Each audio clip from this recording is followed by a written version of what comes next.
Bienvenue sur le podcast Les petits pas des grands entrepreneurs. Être entrepreneur, c'est tenir la distance pour atteindre ses objectifs, se renouveler, réfléchir, trouver des solutions. Je me demande quels sont les défis rencontrés par les entrepreneurs d'hier, d'aujourd'hui et de demain. Je m'appelle Julie et j'ai envie de savoir comment atteindre mes objectifs. Donc, j'ai rencontré 8 entrepreneurs à qui j'ai posé plusieurs questions afin de savoir s'il y a un dénominateur commun dans leur ADN.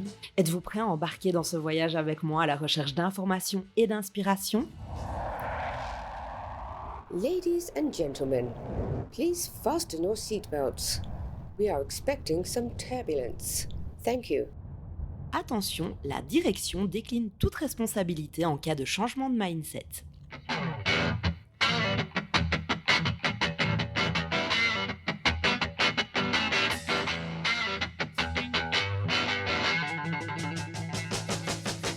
Aujourd'hui, dans les petits pas des grands entrepreneurs, j'ai la chance de m'entretenir avec Amel Verber, cofondateur et président de l'SBL Improvise qui propose des cours d'improvisation théâtrale de tout niveau et de tout âge, ainsi que des week-ends, des stages et même des semaines. Donc Amel, tu es un véritable couteau suisse de l'improvisation et multi-entrepreneur. Tu es coach de prise de parole en public, tu organises des team building, des spectacles d'impro en entreprise, tu es également chargé d'enseignement en anglais à l'ULG, cofondateur de l'ASBL La Confrérie et fondateur de Tac au Tac, qui est un centre de formation et de coaching qui permet de développer ses soft skills de façon ludique et impactante. Alors Amel, dis-moi, quel a été le premier petit pas qui t'a permis d'atteindre tes objectifs ?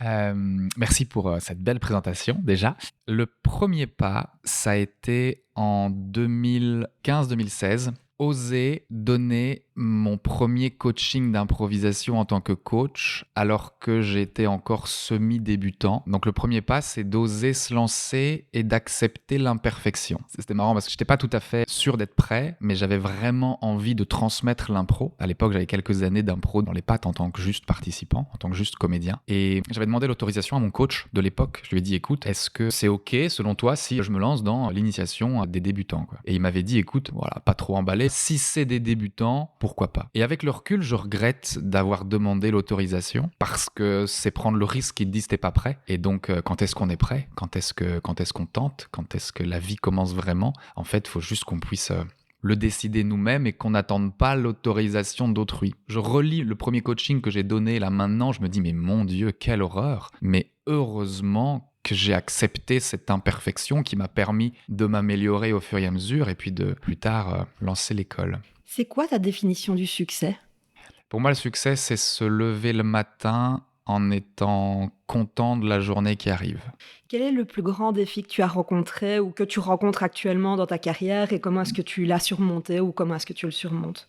Je pense que mon plus grand défi, en tout cas dans ma vie professionnelle, c'est de savoir ce que je veux faire de ma vie. Tu l'as dit dans ma présentation, je suis un peu un couteau suisse et du coup, il y a peu de choses qui m'animent longtemps. Et ça, c'est un problème. C'est pas facile de choisir, de se dire « Ok, là maintenant, je vais développer ça ». Quand tu fais un choix de business à développer ou d'activité à faire, tu as plein de critères différents et donc tu pourrais choisir le choix 1 parce que c'est ton kiff, mais en fait, à côté, tu as un choix 2 qui stratégiquement et financièrement est beaucoup plus pertinent. Et donc, qu'est-ce que tu choisis? Ça me fait penser à l'ikigai, pouvoir vraiment trouver ce dont le monde a besoin, ce qui t'anime toi, ce dans quoi t'es bon et ce qui rapporte de l'argent. C'est pas facile. Et avec un profil comme le mien, une fois que tu l'as trouvé, 6 mois plus tard, c'est fini. C'est autre chose. Il y a quand même un dénominateur commun. C'est vrai qu'on est un peu toujours dans la thématique de l'humain et des soft skills et de faire se rencontrer les gens et de développer leurs compétences sociales. Mais tu vois, je serais très, très excité à l'idée de lancer un e-commerce qui vend des objets. Tu vois, un truc rien à voir. Je serais très, très emballé par ça. Donc,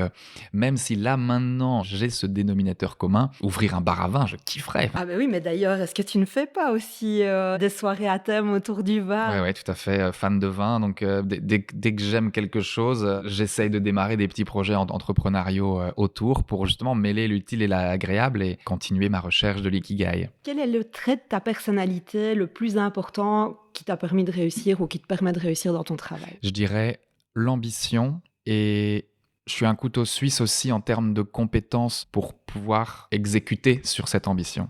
J'ai pu développer mes compétences tout seul en consommant beaucoup de contenu, de livres, YouTube, quelques formations payantes, etc. C'est cette somme de plein de compétences en design, en création de sites web, en outils no-code, en automatisation, faire de la publicité Facebook, le référencement Google, le marketing, le copywriting. C'est plein de petites choses dans lesquelles je suis, je dirais, moyen, mais tout ça ensemble permet d'avoir une base solide pour démarrer sans avoir besoin de faire appel à 10 freelances qui coûtent de l'argent. Est-ce que tu as un outil de productivité préféré ?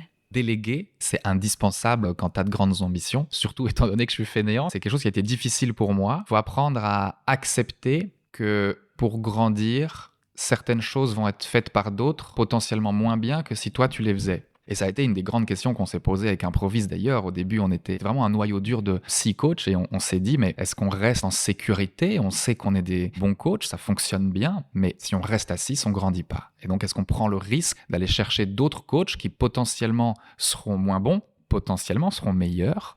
Ça, on se le dit pas souvent quand on délègue. On veut un peu protéger son ego. Mais en fait, des fois, on délègue et on se rend compte que, oh là là, qu'est-ce qu'on a bien fait. Il fait ce travail mieux que moi. Donc oui, outil de productivité, clairement apprendre à déléguer. Au niveau d'outils informatiques, là, on est en train de passer sur Odoo. On utilisait Airtable avant. Là, via Odoo, ça nous permet aussi de se répartir des tâches, des to-do list, de suivre l'avancée de chacun. Un outil qui est super utile, notamment quand tu veux déléguer et suivre un peu ce que font tous les autres. Est-ce que tu as une routine ? Oui, quand je me lève le matin, je me fais un café et je regarde une vidéo dans mon fauteuil avec mes chats. En général, c'est une vidéo YouTube. Une fois sur deux, ça touche à l'entrepreneuriat et aux compétences que je peux développer. Nouvelles sorties d'outils, publicité Facebook, interviews d'entrepreneurs, j'en consomme beaucoup. Et des fois, rien à voir. Un demi-épisode de série, vidéo où je regarde des gens qui jouent à des jeux vidéo. Une fois sur deux, utile. Une fois sur deux, purement déconnexion et détente. Voilà, et ça dure, je dirais, une bonne demi-heure. Que dirais-tu à ton moi de 18 ans si tu pouvais lui parler aujourd'hui ? Je lui dirais, ne fais pas d'études universitaires.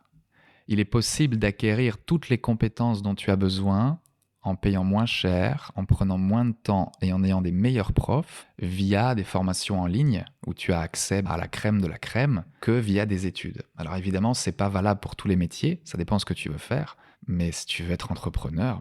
Comment est-ce que tu équilibres ta vie personnelle et professionnelle ? Je me suis jamais vraiment posé dans mon fauteuil en réfléchissant, en me disant mais j'aime pas l'équilibre que j'ai là maintenant, faisons quelque chose, travaillons sur ça. Automatiquement, ça se passe bien. Et donc mon équilibre de vie, c'est je travaille en général quelques heures par jour. J'ai plein de jours par mois où je fais rien du tout. Je pars beaucoup en vacances, je voyage beaucoup. Et quand je voyage, je travaille toujours un peu. Je peux pas faire 2 semaines sans rien faire, sans penser à Improvise, sans envoyer quelques mails, sans créer un nouveau produit. Donc... Mon équilibre, contrairement à peut-être pas mal de gens, ce n'est pas travailler 5 jours intensifs et rien foutre pendant 2 jours pour ensuite prendre 2 semaines de vacances où je vais vraiment déconnecter à 100% pendant 2 semaines. Moi, je suis toujours plus ou moins connecté. J'ai un cerveau qui carbure un peu tout le temps. Mais du coup, l'équilibre fait que je travaille peu, mais tout le temps. Voilà, pour résumer. À ton avis, que faut-il pour être un grand leader ? Avoir une vision claire d'où tu veux aller et s'assurer que tes collaborateurs la partagent.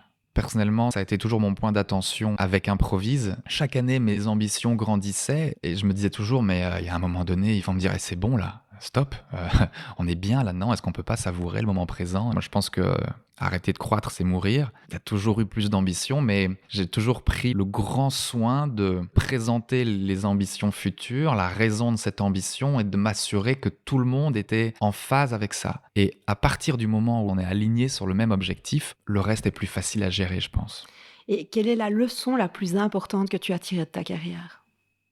Je dirais l'importance de lancer les projets avant d'être sûr que ça va marcher, parce qu'on n'est jamais sûr, et avant d'être même sûr que le produit ou le service est bon. Se lancer le plus vite possible. Même des choix qui ne sont pas optimaux, dans les erreurs même stratégiques, dans les erreurs en général, on en retire toujours plein de choses. Et rien n'est jamais 100% perdu. Je pense que c'est important de s'attacher à ça et d'avancer. Quels sont les 3 conseils que tu donnerais à une personne qui débute en tant qu'indépendant ? Lance-toi dès que possible. C'est-à-dire, imagine qui est ton client parfait, imagine quel est le problème et comment tu vas le résoudre. Et dès que tu as une petite intuition, tu testes, tu lances. dès que possible. Tu te rendras compte que c'est peut-être pas tout à fait la bonne cible ou c'est pas tout à fait le bon moyen de résoudre le problème. Tu prends du feedback et tu ajustes et on recommence. C'est compliqué d'avoir des conseils généraux comme ça. J'ai l'impression que les conseils seraient clairement pas les mêmes selon le profil que j'ai en face de moi, selon les objectifs de l'entrepreneur. Il y a tellement de façons d'entreprendre. Par exemple, c'est un conseil que je me donnerais pas à moi-même, mais il y a beaucoup d'entrepreneurs qui doivent faire de l'argent assez vite, qui veulent quitter leur job, j'en sais rien. Il y a vraiment une sorte d'urgence et il faut que ça marche. Je leur conseillerais de ne pas spécialement s'attaquer à un problème qui, eux, personnellement, leur tient à cœur. Il y a beaucoup d'entrepreneurs à succès qui ont, plutôt que d'être obsédés par eux, leur envie, leur hobby, leur machin, sont vraiment obsédés par résoudre un problème qui touche beaucoup de gens et peu importe si eux, ça leur parle ou pas. J'ai une dernière question pour toi. Quel sera ton prochain petit pas ? Où est-ce que tu te vois dans 5 ans, dans 10 ans ?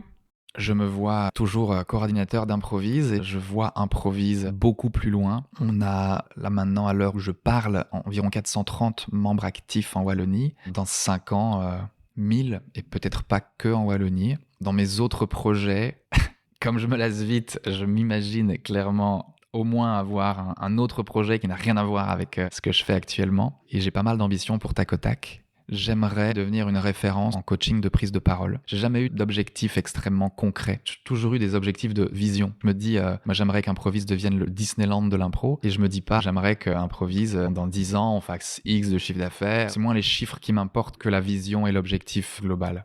Ça pourrait être ça, mon objectif ultime. C'est d'arriver à une telle croissance que j'estime que je touche à mes limites de compétences et que je puisse déléguer ce rôle qui me tient actuellement tant à cœur à quelqu'un de plus compétent que moi. D'après moi, c'est une belle preuve de leadership. En tout cas, merci beaucoup pour ce moment. Donc, pour retrouver Amael, Improvise ou encore Tac au Tac, je vous invite à aller consulter les liens qui se trouvent dans le descriptif de l'épisode. Si je récapitule, les premiers petits pas d'Amael en tant qu'entrepreneur sont oser se lancer et accepter l'imperfection, mêler l'utile à l'agréable, consommer du contenu pour développer ses compétences, savoir déléguer et enfin avoir une vision claire. Je me réjouis d'avoir vos avis sur cet épisode. N'hésitez pas à vous abonner sur les différentes plateformes et pourquoi pas le partager autour de vous. La semaine prochaine, nous serons déjà au 8e épisode où j'aurai la joie de m'entretenir avec la coach et humoriste Claude François. Si vous êtes curieux de savoir quels seront les prochains petits pas et s'il y a un dénominateur commun entre ces entrepreneurs, je vous invite lundi prochain à la recherche d'informations et d'inspiration.